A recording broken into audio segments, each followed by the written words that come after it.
Pertama kita install dulu NutriSurvey di situs resminya yaitu www.nutrisurvey.id. Kemudian di sini langsung diklik, dia ke download. Kemudian kita juga unduh database-nya DKBM di food database. Kemudian kita cari Indonesian, nih, klik dan dia juga ke download. Kemudian untuk installnya kita buka dulu di folder, kemudian kita klik yes, dan dia udah proses install. Udah installnya sukses, kemudian oke, dan kita bisa buka NutriSurvey. Kemudian untuk file zip-nya kita ekstrak.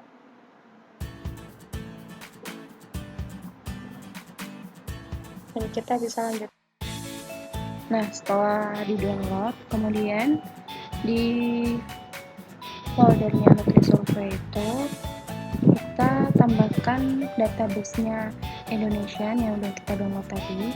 Jadi disatukan foldernya, kemudian kita buka aplikasi NutriSurvey-nya di bagian food, kemudian include more food from other database, diklik, kemudian kita klik.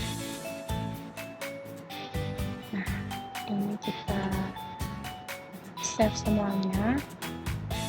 Jadi tadi yang awalnya beras atau yang berbahasa Indonesia itu nggak bisa, ini kita coba ya beras. Ini kita muncul database yang Indonesia atau nasi juga. Untuk menggunakan NutriSurvey ini, yang pertama kita memasukkan data nilai gizinya.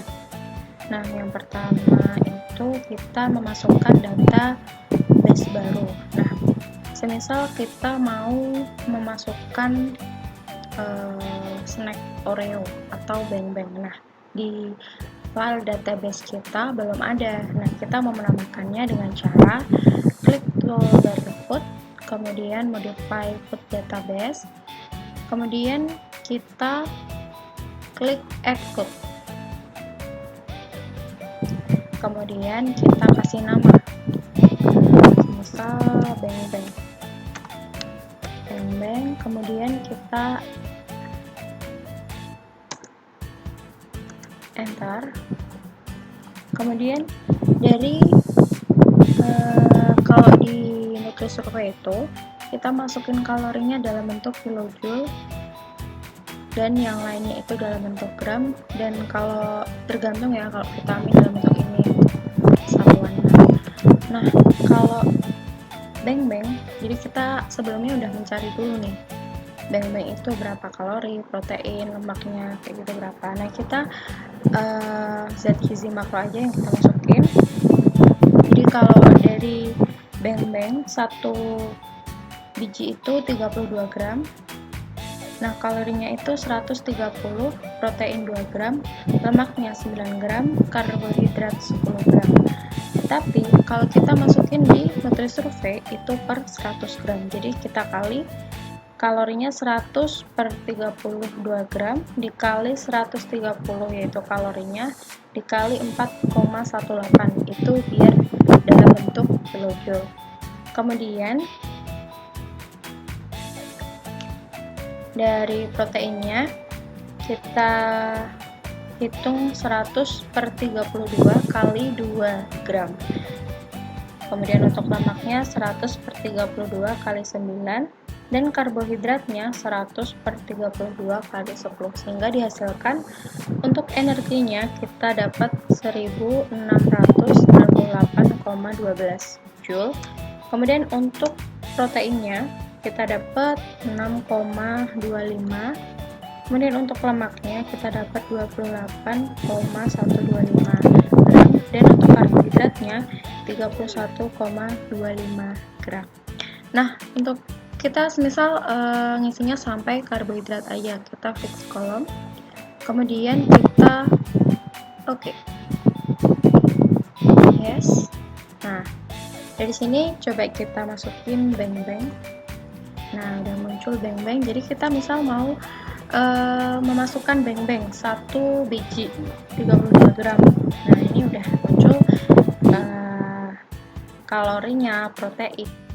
Nah, yang selanjutnya kita mau masukin resep. Misal kita punya satu resep yang memang itu standar resepnya seperti itu, jadi kita tinggal masukin nama resepnya, udah muncul semua bahan makanannya yang ada di resep itu. Nah, caranya kita isi di worksheetnya, di lembar kerjanya itu bahannya apa aja.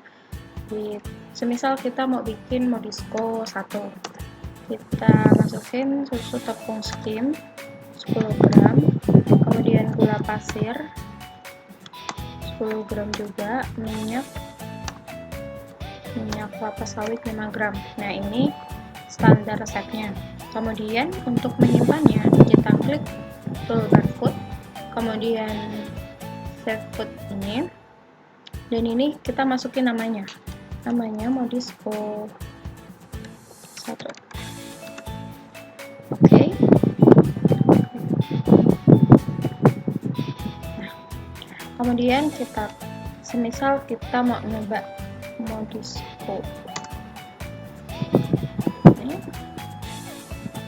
beratnya 50, nah udah keluar langsung kalorinya berapa, protein, lemak, dan lain-lain. Nah, selanjutnya kita mau memasukkan data dan untuk menyimpan dokumennya gimana gitu. Yang pertama, kalau kita masukin data, untuk memudahkan kita kasih keterangan waktu makannya. Nah, ini bisa diklik di edit, kemudian heading, kita pilih mau breakfast, break, lunch, atau yang lainnya. Misal kita pilih breakfast. Oke, atau bisa juga dipilih di sini. Jadi ini kayak apa ya? Shortcutnya gitu ya. Oke, nanti kita langsung tulis aja makanannya. Semisal breakfastnya itu nasi, beras. Jadi di sini tuh ada nasi, ada beras, nasi putih, atau langsung aja ya nasi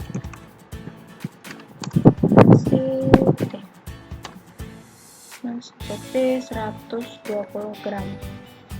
Kemudian, jadi kalau memasukkan itu langsung kita semisal masukin mau nyari ayam, kita masukin 2 huruf pertamanya aja langsung keluar ayam.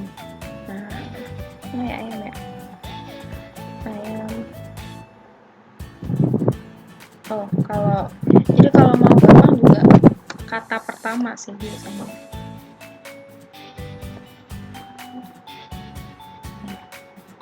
Enter. Kemudian amount-nya itu beratnya.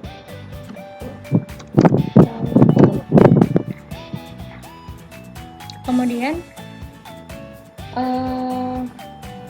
kalau untuk men-save-nya kita klik kalau di sini file save, kalau di shortcut-nya ada ini. Nah, tinggal dinamain. Semisal nama dari responden kalian. Save. Nah, selanjutnya kita mau menghitung nilai gizinya. Misal kita udah masukin file food record-nya, kemudian kita buka. Nah, semisal ini. Kemudian jadi dari food record yang kita masukin, di sini ada display option-nya. Jadi ini total analisis, jadi analisisnya dari semua yang dimakan, energinya sekian, waternya sekian, protein sekian, dan seterusnya. Kemudian ini adalah persen dari rekomendasi, jadi kita menggunakan rekomendasi apa. Nah, di sini energinya 66,7% dari rekomendasi yang digunakan. Kemudian kalau semisal kita mau merubah ini zat gizinya, kita mau merubah, bisa di sini choose nutrient, kemudian kita misal kita cuma butuh energi protein atau kita mau nambah aja, kita nambah sukrosa. Ini langsung jadi diklik kemudian di drag gitu ke tabel yang sini. Nah, terus kemudian oke. Nanti di sininya bakal keluar sukrosa. Di sini juga keluar. Untuk mencetak food record ini, jadi bisa dia langsung terhubung sama MS Word. Dia bisa diklik di calculation atau beberapa survei itu ini namanya report, diklik kemudian print out of the current food record. Nah, nanti langsung terhubung sama MS Word. Kemudian di sini ada terlampir hasil perhitungan nilai gizi menurut waktunya, breakfast, break lunch, break dinner. Kemudian ada juga total nilai gizi dari semua waktunya. Total ini di sini semuanya. Kemudian di sini ada rekomendasinya sesuai yang kita gunakan. Kemudian ada perbandingan nilai gizi sama rekomendasinya di sini. Misalnya udah terlampir, jadi tinggal di print. Nanti kita save. Jadi di save jadi